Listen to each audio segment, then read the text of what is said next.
Subscribe to my channel and hit the bell icon so you never miss any video from my channel.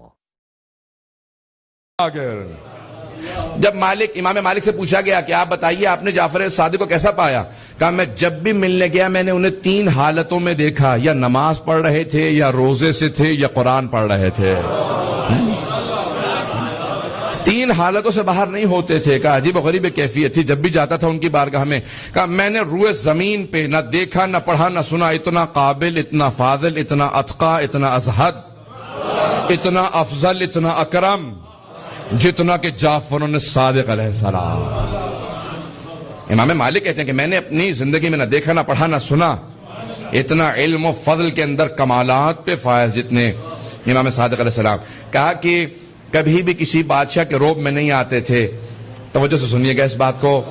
منصور دوانقی جو بنی عباس کا کہہ لیجئے خلیفہ، جب اس نے سنا نا کہ امام کی بہت زیادہ شہرت ہو گئی ہے، مسجد نبوی میں درس دیتے ہیں، تو اس نے کہا میں درس میں آؤں گا، پہلے بتا دینا میں خلیفۃ المسلمین ہوں۔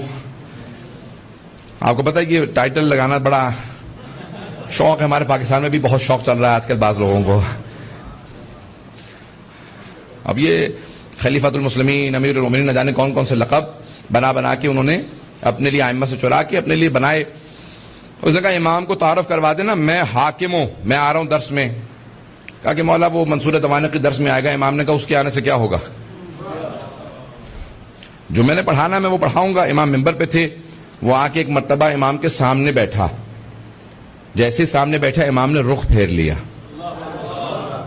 اور دائیں طرف رخ کر کے پڑھانے لگے۔ وہ اٹھ کے دائیں طرف امام کے سامنے آ کے بیٹھا، امام نے بائیں طرف رخ کر لیا۔ وہ اٹھا بائیں طرف آ کے بیٹھا۔ پھر ایک مرتبہ کہا کیا بات ہے، آپ توجہ نہیں دیتے، میں آپ کا امیر ہوں۔ توجہ، آپ توجہ نہیں دیتے، میں آپ کا امیر ہوں، میں اس وقت حاکم ہوں۔ امام نے کہا سن، اگر تیری امارت کو مانتا تو میں منبر پہ تیری اجازت کے بغیر نہ آتا۔ میں تجھے نہ مانتا ہوں نہ تجھے تسلیم کرتا ہوں۔ کہ یہ آپ کو بات بہت مہنگی پڑے گی۔ امام نے کہا تو جو کرنا چاہتا ہے کر لے، میں خدا کی بارگاہ میں سرخرو ہوں۔ بات کو سنیں گے، اگر بات کو غور سے سنیں گے سب لوگ۔ امام نے کہا میں خدا کی بارگاہ میں سرخرو ہوں۔ اس نے فوراً جانے کے بعد دربار میں کہا کہ مجھے اس کے مقابلے میں ایک اور امام بنانا ہے۔ لوگوں نے کہا کس کو لے کے آئے گا، اتنا کوئی قابل ہوگا تو اس کے مقابلے پہ آئے گا۔ اور اس نے کہا قابلیت کی ضرورت نہیں ہوتی، نہیں صرف سوائے مولانا کہ کسی نے لطف نہیں لیا اس جملے کا۔ سب کی توجہ ہو میرے ساتھ، میں جملہ پیش کر رہا ہوں۔ اس نے خود کہا، اس نے کہا کہ مشہور ہونے کے لیے، مقبول ہونے کے لیے قابلیت کی ضرورت نہیں ہوتی، پروپیگنڈے کی ضرورت ہوتی ہے۔ کیسے کیسے لوگوں کو اہل بیت کے مقابلے میں لا کے، نہیں، کیسے کیسے لوگوں کو لا کے مقبول کر دیا گیا پروپیگنڈے کے ذریعے۔ کہا کہ ایک کوئی ایسا تلاش کرو ان کے مقابلے میں لے کے آنا چاہتا ہوں، کوئی ایسا جو امام بن سکے، میں اس کو امام بناؤں گا۔ کیا کہ نہیں، ان کے مقابلے میں کوئی نہیں آ سکتا۔ کہا تلاش کرو۔ کہا ہم نے ہر جگہ دیکھ لیا ہے، ہم پہلے تجھ سے سوچ چکے ہیں اس معاملے پہ۔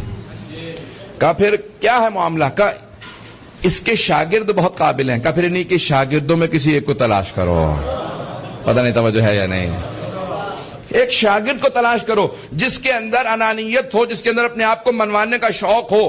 کہ اسے میں ہر طرح سے پیسے بھی دوں گا، بہت بڑے بڑے عناوین دوں گا، قاضی القضات چیف جسٹس بن جائے گا۔ یہ چیف جسٹس نہ جانے کیسی وبال ہے، جسے یہ عنوان لگ جاتا ہے اس کا دماغ ویسے ہی خراب ہو جاتا ہے۔ تو اس نے کہا کہ بھئی میں اس کو چیف جسٹس بنا دوں گا، کتاب چھپواؤں گا، بہت زیادہ اسے پیسہ دوں گا، کسی بھی طریقے سے اس کو کسی طریقے سے بھی لے آؤ، کوئی بھی آدمی۔ تو انہوں نے کہا کہ ہاں ایک ہمیں مل گیا۔ کیا کون ہے؟ کہا شاگرد اس کا ہے اور وفادار بھی ہے، لیکن اس کے اندر جراثیم پائے جاتے ہیں گمراہ ہونے کے۔ پتہ نہیں توجہ ہے یا نہیں۔ اور وہیں سے پھر امام مالک کو اٹھایا گیا، دعوت دی گئی۔ اب اچھا دیکھیں، دعوت کھانا جو ہے نا وہ محل کے اندر جا کے بادشاہ کی بارگاہ کے اندر، یہ بڑے بڑے لوگوں کو گمراہ کرنے کے لیے کافی ہوتا ہے۔ میں بادشاہ کے پاس انوائٹڈ ہوں، فوراً پہنچ گئے۔ سن رہے ہیں؟ فوراً پہنچے، بادشاہ نے دعوت کھلائی۔ دعوت کے بعد پھر ایک مرتبہ موڈ اس طرح سے بننے لگا، چلنے لگے۔ کہا اچھا بھائی ہم تمہاری کتاب چھپوانا چاہتے ہیں۔ کہا امام صادق علیہ السلام موجود ہیں، استاد موجود ہیں۔ کہا نہیں تم بہت قابل ہو، تمہاری کتاب چھپوا دی جائے گی۔ اب اس کو تھوڑا بہت شک ہونے لگا کہ بھئی کیوں کتاب چھپا دی جائے گی؟